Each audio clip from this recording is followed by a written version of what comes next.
On ne meurt pas de l'échec, on meurt de l'abandon. La plupart des gens que tu admires ne sont pas plus intelligents que toi. Ils sont juste restés dans la pièce quand tout le monde est parti parce qu'il faisait trop froid. Sache que ton plus grand échec, ce n'est pas d'avoir raté, c'est d'avoir abandonné, juste une minute avant le miracle. Aujourd'hui, on va parler de cette seconde précise où tout bascule, celle qui sépare les légendes de ceux qu'on oublie. On connaît tous ce sentiment. Au début, tu es porté par le feu. Tu as un projet, une envie, un rêve. Tu te dis, cette fois, c'est la bonne. Mais la vie ne joue pas le jeu. Les résultats ne viennent pas. Les critiques arrivent. Ton corps te demande d'arrêter. Et c'est là que le piège se referme. Doucement, sans t'en rendre compte, tu ralentis. Puis, tu t'arrêtes. Tu te trouves des excuses. Ce n'était pas le bon moment. Je n'ai pas de chance. Mais au fond de toi, tu sais, ce qui fait mal, ce n'est pas d'avoir échoué. C'est ce silence, le soir, quand tu te demandes « Et si j'avais continué ? Jusqu'où je serais allé ?» Tu penses que ceux qui ont réussi sont nés avec quelque chose de plus ? Tu crois qu'ils n'ont jamais eu envie de tout envoyer balader ? C'est faux. La seule différence entre eux et toi, c'est qu'ils ont décidé que la douleur de continuer était moins forte que la honte d'abandonner. Laisse-moi te raconter l'histoire d'un adolescent que personne ne voulait. Au lycée, il veut intégrer l'équipe de basket. Il s'entraîne tout l'été. Il y croit. Le jour des résultats arrive. Il cherche son nom sur la liste. Son nom n'y est pas. Il rentre chez lui. Il s'enferme dans sa chambre.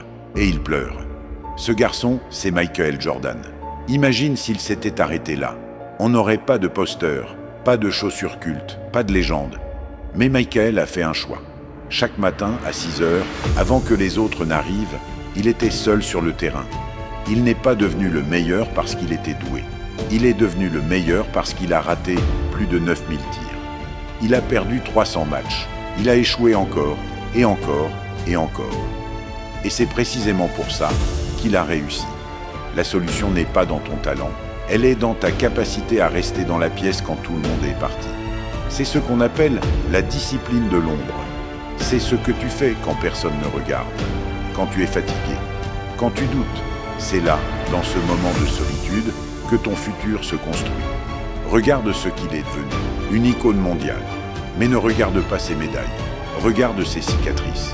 Son succès n'est que la partie visible d'une montagne de refus qu'il a décidé de gravir, un pas après l'autre. Et maintenant, parlons de toi. Combien de fois as-tu déposé les armes alors que tu avais déjà fait le plus dur ? Combien de rêves dorment dans ton cimetière personnel parce que tu as eu peur d'un non ou d'une critique? Et si, cette fois, tu décidais de ne pas être celui qui s'arrête? Peu importe si ça prend 1 an ou 10 ans. Tu es peut-être à une seule tentative, à un seul coup de fil, à un seul matin difficile, de changer radicalement ta vie. Le monde n'a pas besoin de gens qui essaient. Il a besoin de gens qui finissent ce qu'ils commencent. Le talent est un don, mais la constance est un choix. Fais ce choix aujourd'hui.